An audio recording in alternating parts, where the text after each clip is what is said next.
ದೆಹಲಿ ಮಟ್ಟದಲ್ಲಿ ಚರ್ಚೆ ಆಗ್ತಾ ಇದೆ. ಹಿಂದೂ ಪದ ಕಾಂಗ್ರೆಸ್ ಬಂದ ಮೇಲೆ ಹಿಂದೂ ಪದ ಇದ್ದಿದ್ದು, ಕಾಂಗ್ರೆಸ್ ಬಂದ ಮೇಲೆ ಹಿಂದೂ ಪದ ಬಂದಿದೆ ಅಂತ. ಹಿಂದೂ ಅಂತ ಅದು ಇದಾಗಿದೆ ಕಾಂಗ್ರೆಸ್ನಿಂದ ಅಂತ ಹೇಳ್ತೀನಿ. ಇವು ಕಾಂಗ್ರೆಸ್ಸು ಹಿಂದೂ ಪದ ಇದು ನನಗೆ ಅಂಕರ ಅವ್ರಿಗೆ ಬಹುಶಃ ಮುಸ್ಲಿಮ್ಸು ಅಲ್ಪಸಂಖ್ಯಾತರು ಅನ್ನೋದು ಒಂದು ಬಿಟ್ಟರೆ ಕಾಂಗ್ರೆಸ್ದವ್ರಿಗೆ ಯಾವ ಹಿಂದೂಗಳೂ ಗುರ್ತಿಲ್ಲ, ಮತ್ತೊಂದು ಇಲ್ಲ. ಆ ವೋಟ್ ಬ್ಯಾಂಕ್ ಮೇಲೆ ಸಂಪೂರ್ಣ ಇದಾಗಿಬಿಟ್ಟದೆ. ಈ ನೋಡಿ ಎಕ್ಸಿಟ್ ಪೋಲ್ ನೋಡ್ತಿರಲ್ಲ, ಕಾಂಗ್ರೆಸ್ ಹಣೆ ಬರ ಏನಾಗಿದೆ ದಿಲ್ಲಿ ಒಳಗೆ 1-2 ಬಂದ್ರೆ ದೊಡ್ಡ ಮಾತು ಅಂದಾಗತ್ತಾರ. ಪರಿಸ್ಥಿತಿ ಅಲ್ಲಿಗೆ ಬಂದದೆ. ನಿಮ್ಮ ಮನೆ ಮೊದಲು ಸರಿ ಮಾಡ್ಕೊಳ್ರಿ ಲಾಡವ್ರು. ಇನ್ನು ನರೇಂದ್ರ ಮೋದಿ ಅಂತ ಒಬ್ಬ ದೊಡ್ಡ ವ್ಯಕ್ತಿ ಬಗ್ಗೆ ಹಗುರವಾಗಿ ಮಾತಾಡೋದು ನಿಲ್ಲಿಸ್ಬೇಕು. ಲಾಡೋವಂಥವ್ರು ಹಗುರವಾಗಿ ಮಾತಾಡೋದು, ಬದಲಾವಣೆ ಮಾಡ್ತಾರಂತೆ.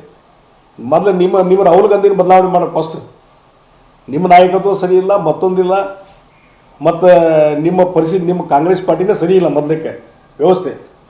ಇನ್ನು ಮೋದಿಜಿಯವ್ರ ಬಗ್ಗೆ ದೊಡ್ಡ ವ್ಯಕ್ತಿಗಳ ಬಗ್ಗೆ ಮಾತಾಡೋದು ಒಬ್ಬ ಡಿಸ್ಟ್ರಿಕ್ಟ್ ಮಿನಿಸ್ಟ್ರಿಗೆ ಸರಿ ಗೌರವದ ಕಾಲ. ಅಲ್ಲಿ ದೆಹಲಿ ಮಟ್ಟದಲ್ಲಿ ನಿಮ್ಮ ಬಿಜೆಪಿ ನಾಯಕರ ಒಳಗೆ ಚರ್ಚೆ ನಡೀತಾ ಆಯ್ತು. ಯಾರ್ಯಾರು ಹೇಳ್ಯಾರ ಹೇಳಿ ಅವರು?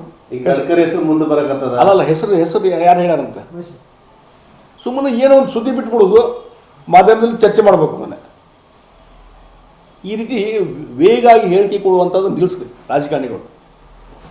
ಏನಾದ್ರು ನಿಮ್ಗೆ ಮಾಹಿತಿ ಇದ್ರೆ ಹೇಳ್ಬಿಡ್ರಿ, ಯಾರ್ಯಾರು ಎಲ್ಲಿ ಚರ್ಚೆ ನಡೆಯೋದು, ಯಾರು ನಡೆಯೋದು ಅಂತ ಹೇಳ್ಬಿಡ್ಲಿ, ಹೆಸರು ಹೇಳಿಬಿಡ್ಲಿ ಅವರು. ಸುಮ್ಮನೆ ಅವರು ಹೇಳ್ಬಿಡೋದು ಸುದ್ದಿ.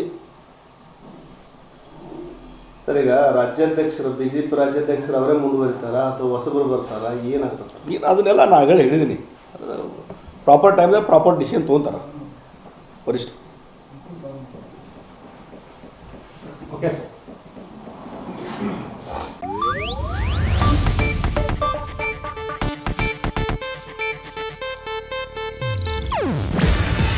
ಇದು ಏಷ್ಯಾನೆಟ್ ನ್ಯೂಸ್ ನೆಟ್ವರ್ಕ್ ಪ್ರಸ್ತುತಿ. ನೀವು ನೋಡ್ತಿದ್ದೀರಾ ಏಷ್ಯಾನೆಟ್ ಸುವರ್ಣ ನ್ಯೂಸ್.